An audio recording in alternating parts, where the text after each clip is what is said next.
The first method of charging is charging by rubbing or friction. When you rub two materials together, one material loses electrons and the other material gains electrons.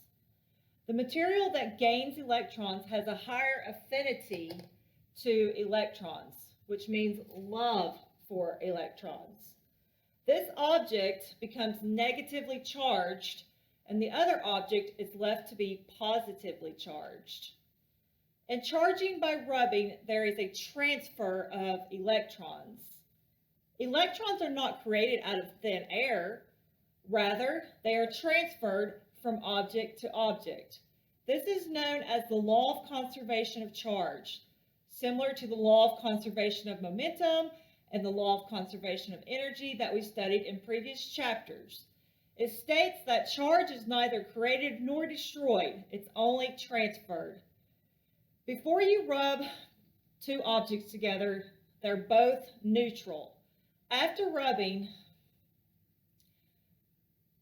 one object acquired a net negative charge, say, for example, negative 12 electrons, and the other object lost electrons, so it has an overall positive 12 electrons.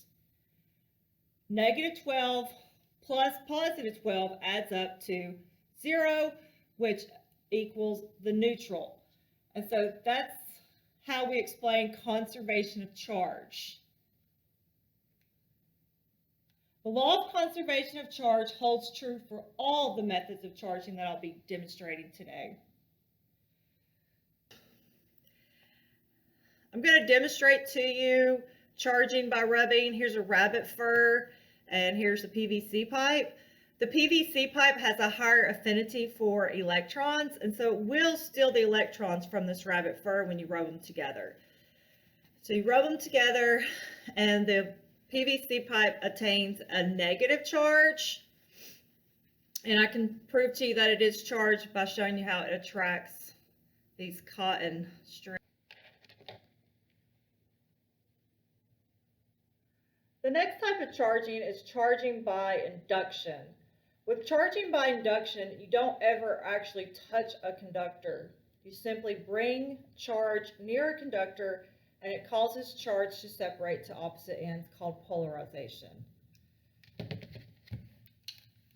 So here I have a diagram of bringing a negatively charged rod, or the sphere here, this negatively charged sphere,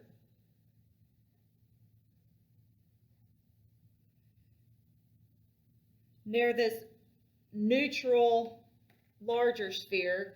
It is neutral because if you count the protons, there's 1, 2, 3, 4, 5, 6, 7. If you count the electrons, there's 1, 2, 3, 4, 5, 6, 7. So 7 protons, 7 neutrons means that this bigger sphere is neutral. One thing I want you to notice about this neutral sphere is that it is connected to a ground. And so in order to charge through induction, you're going to have to connect the neutral object to a ground. And so what we have so far is that by bringing a negatively charged object next to the sphere, you've separated out the positive and the negative charge. And the sphere is connected to the ground. Let me tell you a little bit about grounding objects. When you ground an object, you allow its electrons to either receive electrons or supply electrons from the ground. The ground is like a soup of electrons, but it's also a sink for electrons where you can get rid of electrons. The ground contains an infinite space to receive electrons or to supply electrons to whatever objects need to get rid of them or receive them. And charging by induction, the charged object is never touched. So you never actually touch this sphere here, this neutral sphere. This charged object never touches this neutral sphere. The simple fact of bringing this negatively charged object near the sphere causes the electrons inside the sphere to move as far right as they can. So this object here serves to polarize this object that's being charged. And since you have it grounded, what's going to happen is that these electrons are going to move out of the sphere and down to the ground. So let me show you what I mean. You're going to have electrons literally moving out of the sphere and down through the ground in this conducting wire. If electrons are moving out from the ground, then you're going to be able to charge up the sphere with a positive charge.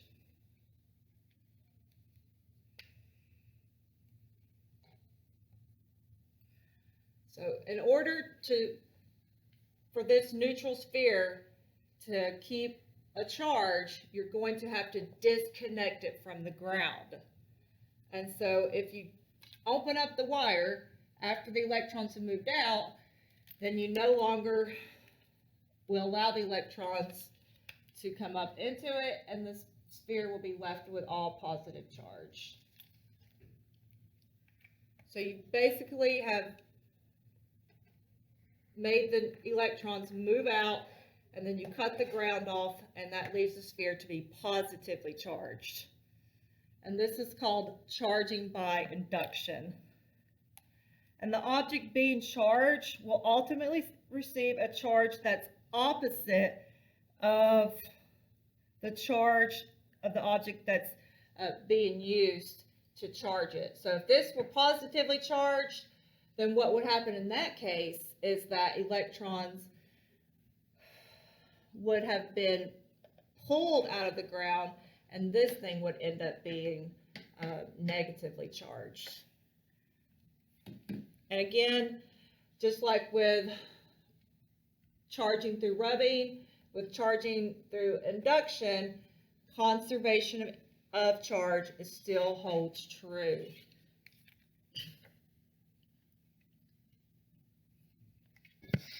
This third method of charging is called charging by conduction, and this is when you take a charged conductor and put it in contact with another conductor. And so this conductor here was negatively charged and it touched this conductor, this bigger sphere. Then the negative electrons would literally move into this bigger sphere here and cause it to be negatively charged. Same thing if you had a positive conductor and it touched a neutral object, then in this case the electrons would be attracted to the positive charge and they would move out of this bigger sphere, and that would leave this sphere to be positive charged. So hopefully you can see that when you charge through conduction, the charged object touches the neutral object and it obtains the same charge as the charged object has. Whereas in induction, we saw that the neutral object took on the opposite charge of the charged object. This is called an electroscope. It's a common apparatus that we use, that's used in many physics classrooms. And basically what it is, it's a metal sphere that leads down to two conducting leaves. So here I have a better drawing of it. These are two aluminum leaves, and this is the metal sphere. So the first thing I'm going to show you with the electroscope is charging it through induction. So I'm going to bring a metal sphere, this metal sphere, nearby it, and you're going to see the leaves spread out.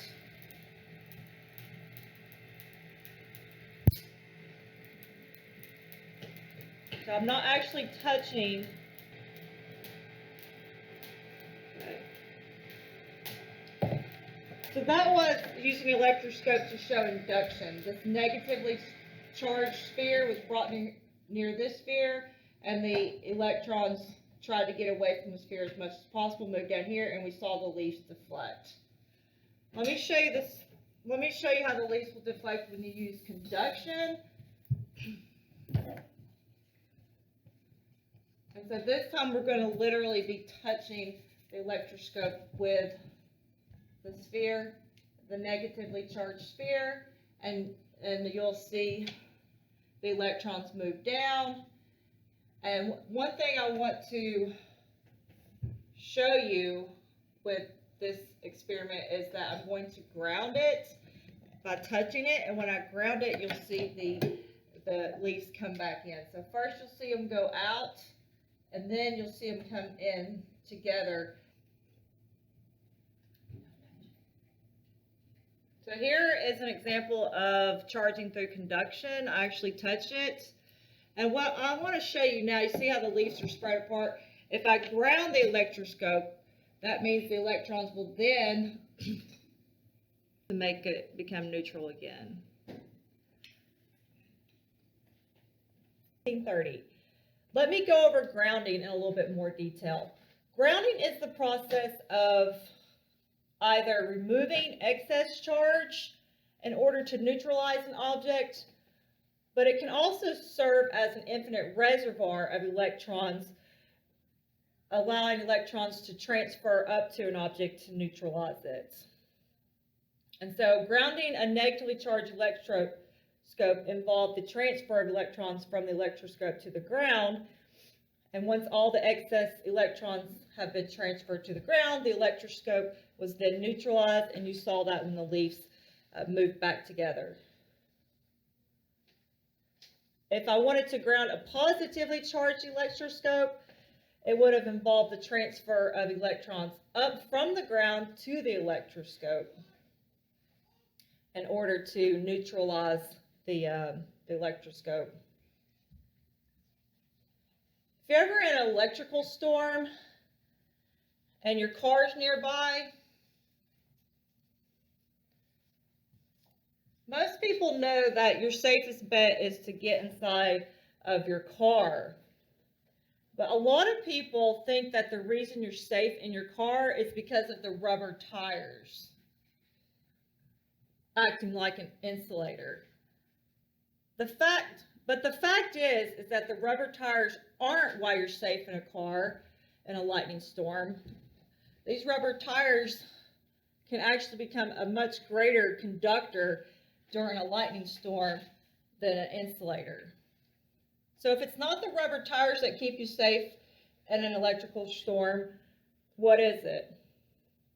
You're safe in a car in an electrical lightning storm because the metal car frame itself, even if it was a carbon car and tires, serves as a metal grounding device. So let's say the lightning strikes the car. The lightning will ground itself by traveling around the surface of the vehicle and going down into the ground. The vehicle acts like a Faraday cage.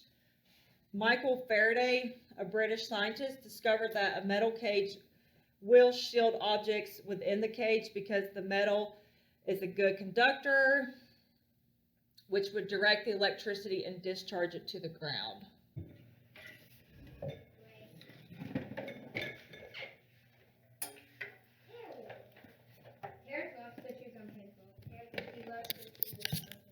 He does. Start over. Thanks for tuning in. I've covered methods of charging. We've looked at charging through rubbing or friction. We've looked at charging through induction. We did charging through conduction, which is what I'm doing right now. I'm touching this charge that's here, and it's transferring this charge to my hair, as you can see. So I wondered what would happen if I were to suddenly ground myself. You guys can't see it, but I am standing on an insulated step stool right now, and I'm getting ready to step down. Who wants to take a guess what will happen?